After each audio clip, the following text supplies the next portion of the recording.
right, managing T790 positive non-small cell lung cancer. So there is one approved agent for T790 positive non-small cell lung cancer, and it's osimertinib, which was approved in November of 2017. So Corey, there you go. Got you all caught up.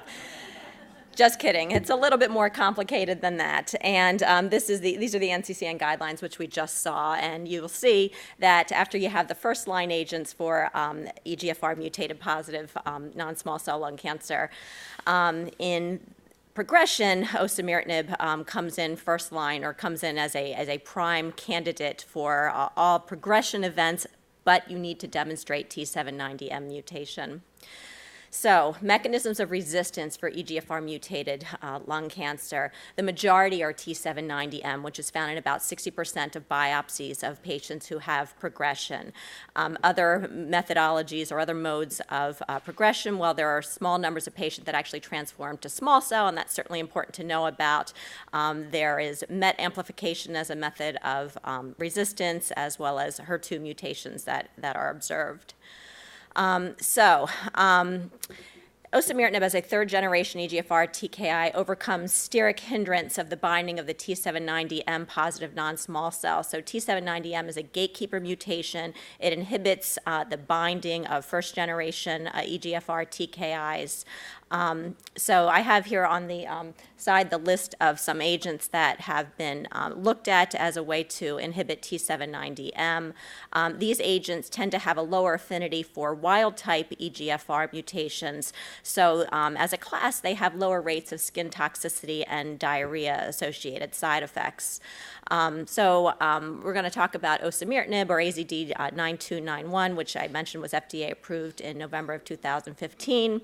Also, ruxolitinib, which actually was withdrawn from consideration in May of 2016, also terminated as HM61713, recently terminated ASP8273 and EGF816. So starting with osimertinib, it is an oral irreversible EGFR TKI selective for EGFR sensitizing mutations, as well as the T790M mechanism of resistance, less in vitro activity against wild-type EGFR. And it was approved on the basis of a phase 1 study in 253 patients, of whom 138 had the T790M mutation. The dose is 80 milligrams once a day. And here is the waterfall plot for the response rate seen with osimertinib in T790M mutation-positive patients. The response rate was a fairly impressive 61%. Might want to remember that number. And the disease control rate, 95%. Median progression-free survival for these patients taken osimertinib was 9.6 months. So this drug is definitely more effective in patients demonstrated to be T790M positive versus those who are shown to be T790M negative at progression, and these are the progression-free survival curves depending on the T790M status. Side effect profile. So we do tend to see the usual EGFR-mediated side effects, namely rash and diarrhea, although these tend to be a lower grade than what we commonly see. These are the most common side effects that are observed with this agent. And I should also mention there are also some rare side effects that you need to be aware of. There's the risk of interstitial pneumonitis, which we see with all EGFR TKIs, and that comes in at low, only about 3%. Also, QTc abnormalities have been observed, so it is recommended that when you have patients on osimertinib, you monitor EKGs to observe for that and make sure that their electrolytes are under good control. And rarely there's a decrease in EF that's observed with this agent. It comes in about 1.4% of the time. So it is also recommended that you determine the cardiac function before initiating and do some follow-up of that.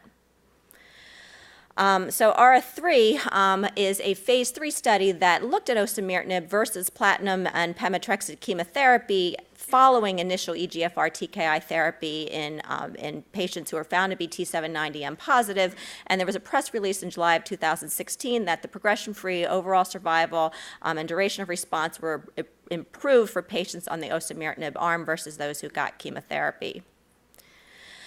First-line osimertinib is also being looked at, and in the phase 1 study, they looked at the 60 treatment-naive patients who were treated. This is from the phase phase 1 expansion cohort of the AURA trial. In these patients, 75% of them were female, 72% Asian, and 40% had deletion 19 versus 42% L858R. 5 patients were found to be positive for T790M at diagnosis. So the response rate for first-line osimertinib was 77% and a very impressive disease control rate of 97%. Progression-free survival in these patients was 19.3 months. Compare that to the 9 to 10 months we were seeing with first-line EGFR TKIs. And that was in the 30 patients at the 160 milligram dose. Has not yet been reached in the 30 patients getting the approved 80 milligram dose. And the median follow-up for those patients is 16 months. 72% of patients remain progression-free at 12 months. So there is the ongoing FLORA study, which is looking at first-line osimertinib compared to either erlotinib and gefitinib in EGFR-mutated non-small cell lung cancer. So ruxolitinib was a contender for the EGFR T790M population based on initial reports of a similar response rate of 60%. This agent had a different side effect profile, however, bringing in hyperglycemia as a side effect that we had not seen with these agents previously. However, on independent review, reanalysis of this study, the response rate actually came down more to the 30% range, so looked less impressive. So there was an ODAC review in April of 2016 where they voted against approving it without the results of the TIGER-3 trial, and then Clovis announced in May of 2016 that they were closing all ruxolitinib trials and this agent is not going forward.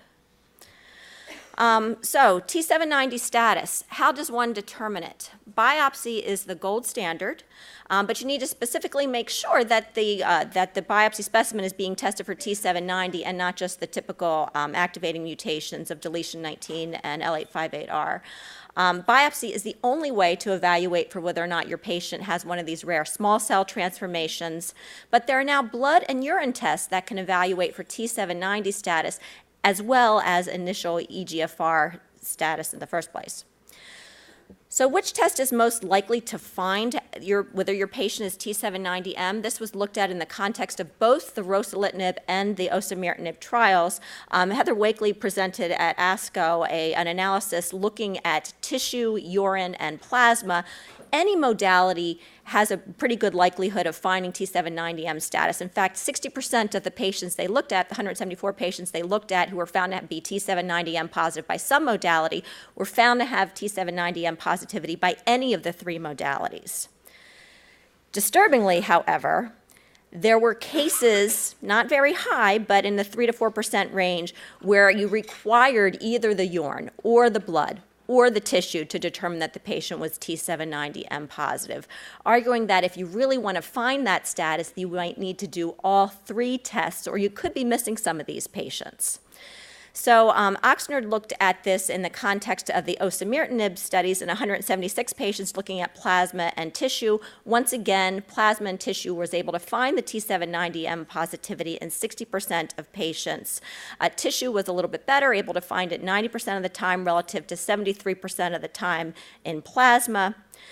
So if you're using any modality as the gold standard, the sensitivity of the plasma test for T790M ranges from about 73% to 83%. Urine sensitivity, 83%. The ability to find the T790M positivity in patients in blood or urine is higher if they have higher burden of disease with distant metastases, and you can be more confident if in your result if the test does show the initial EGFR mutation. So what is the impact? Does it matter how you find T790M status? Well, in Heather Wakely's analysis, actually it didn't matter if the patients were T790M by blood, urine, or tissue. The response rates were similar, and again, this was in the ruxolitinib-treated patients. So here we have the Jeff Oxnard analysis for osimertinib looking at plasma versus tissue. And if you look at the response rates, let's see, I'm going to put my glasses on to see this.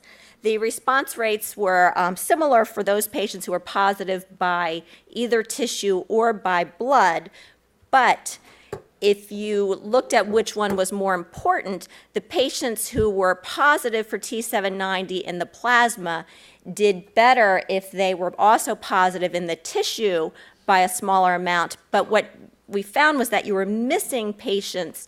If they were negative in the plasma, then the patients who were positive by the tissue did significantly better. So the results of the tissue trump blood. But if they're positive on the blood, they do just as well as if they're positive by the tissue overall. It's the discordant results where the tissue is more important than the plasma result. The conclusion, Jeff's conclusion from this was that if you test patients and they are negative, or if they are positive on the plasma, you can be confident treating patients with osimertinib. If, however, they are negative on the plasma, you can't be confident that you are accurately getting their T790M status, and therefore you do need to do a biopsy to determine the status on the tissue. Moving on to other agents, this is a drug that survived long enough to get a name, olmutinib, and this was meant to be a T790 specific EGFR inhibitor, and in a response rate, the response rate in a phase 2 study was 54% with a disease with a duration of response of 8 months, and this agent was actually approved in South Korea for patients found to have T790M positive. However, further phase 2 analysis had shown actually a couple of deaths in patients, and this was acquired by Boehringer Ingelheim, who has since given it back to the initial pharmaceutical company that had it, and further development is not going forward of this agent. So ASP8273 is another irreversible EGFR inhibitor that targets T790. There's an ongoing phase 1 study with 60 patients treated. All the patients had a prior TKI, and the majority, 90%, were T790M. In this patient population, the overall response rate was 35% with a disease control rate of 62%. And just looking at the patients who were T790M positive, the response rate was similar, a little bit better, 37.5% with a PFS of 6.7 months. EGF-816 is another orally available irreversible third-generation TKI inhibitor of EGFR, T790 specific. And in this ongoing phase 1 study of 132 patients, the response rate was 44%, disease control rate 91%, duration response 9.2 months. Usual expected AEs were diarrhea and rash. Interestingly, with this agent, there were 2 patients in the study who had hepatitis B reactivation, one of whom died of this. Osimertinib has been shown to be effective in patients with leptomeningeal disease, and this was a study presented at ASCO, 21 patients who had leptomeningeal disease. 15 of the 21 patients treated stabilized or had improvement in their symptoms. 10 stayed asymptomatic, 5 had improved symptoms. Most were still on treatment at the time of report, and this was irrespective of T790M status. There was a benefit seen on MRI, and therefore establishing that osimertinib does cross the blood-brain barrier. 6 out of 9 patients had a greater than 50% decrease in their CSF EGFR mutation level as demonstration that this was effective. Another agent that was presented at ASCO shown to have efficacy in the CNS was AZD3759. This is an agent that penetrates the CNS, and in patients with EGFR-mutated non-small cell lung cancer with brain metastases or leptomeningeal disease, the median survival for those with brain mets was 16 to 18 months, and for those with leptomeningeal disease, 4.5 to 11 months, which is pretty impressive because usually these patients we expect to survive only weeks. And this was the actual waterfall plot for those patients with measurable brain metastases, and tumor shrinkage was observed in 11 of the patients, with 3 with a confirmed PR and 3 an unconfirmed PR. 8 out of 22 patients with measurable extracranial lesions also had tumor shrinkage. So de novo T790 mutations. These are actually rare. You will only find them if you look for them. They're about 2% of all EGFR-mutated lung cancers. The more sensitive your sequencing technique, the more likely you are to find these. We do know that the prognosis for these patients is poor with first-generation EGFR TKIs, which don't target the T790M mutation. There have also been reports of germline T790M mutations, which have been associated with some cases of familial non-small cell lung cancer. What we have at the bottom here are the survival curves for those patients who were treated with first-generation EGFR TKIs who had a T790M mutation at diagnosis, and not surprisingly, those patients don't do particularly well. C797S, that is the new number you're going to have to learn in treating these patients with EGFR-mutated lung cancers, because this is a mechanism of resistance to the third-generation EGFR TKIs like osimertinib. When this is present in the absence of T790M, patients are sensitive to first-generation EGFR TKIs, but not third-generation. This is a mechanism of resistance to osimertinib, and it can happen on the same allele or on a different allele. And when it's a different allele, that's a transmutation. And when that happens, the combination of a first and third EGFR TKI can effectively treat patients. If it's on the same allele, however, they can't get in there together, and it's not going to be effective. There are preclinical data, however, for newer agents, EAI-045, which is a fourth-generation EGFR inhibitor, which appears to overcome the C797S mutation. And here's the issue. So you have a patient who at baseline has their regular activating EGFR mutation, and then when they've got primary resistance, that's often because the development of the T790M mutation. But following response to the third-generation EGFR TKI, there's heterogeneity of the tumor, and the progression may be predominantly T790M positive or predominantly T790M negative. So we have to keep that into account, that not all progressions are the same. So far I've been talking about EGFR-mediated strategies, and of course we have to remember that these patients are still candidates for all the other agents we have to treat non-small cell lung cancer. Patients with EGFR-mutated lung cancer can often undergo what's called oligoprogression, meaning they have a single site of disease that's getting worse, and it's reasonable to treat these patients with local therapies and continue whatever EGFR TKI they're on until they develop other sites of progression. We can't forget that these patients can respond quite well to chemotherapy, and in the IPAS study, the response to carboplatin paclitaxel was actually better for patients with EGFR mutations than it was for patients who were EGFR mutation negative. So chemotherapy remains a viable option for these patients. How about immunotherapy? These are the benefit of the different immunotherapies seen in the second-line studies, or the docetaxel versus immunotherapy for pembro, atezolizumab, and nivolumab.